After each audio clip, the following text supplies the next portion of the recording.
دیو جن زه دا سوچ کوم چې کم سړی مدرسې د پر چاندا غواړي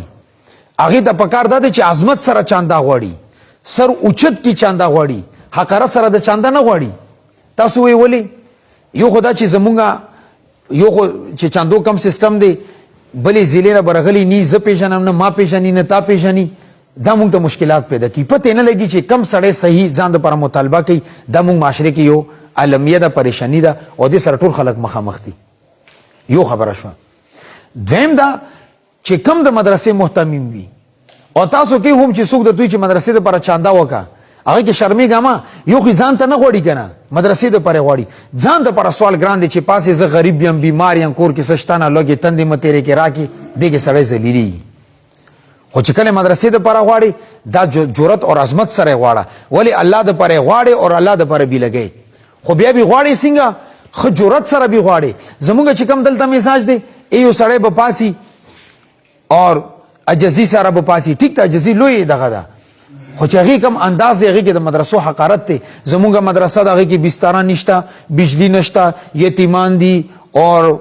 غریبان دي کپڑے نشته پیزاری نشته ټوپې نشته دي هغه نه تاثر عوام ته د ملوي کې چې د مدرسو کې خدمت کول د صرف د غریب سړي کار دی د مالدار په قرآن او حدیث خدمت کی کنه بکی غریب نه زیات مالدار حقدار دی مالداری ته الله پاک وسایل ورکړي دي غریب سړی چلی ته نشي تل ته چلی ته تلې شي کنه غریب سړی مدرسه نشي جوړای ته جوړوي شي کنه غریب سړی امام نشي نیولای قاری نشي نیولای چې بچو ته سبق پڑھاو کی تا الله پاک سرمایه درکړي ته پکار دي چې پیسې ولګي او په دې مشومان باندې قرآن وای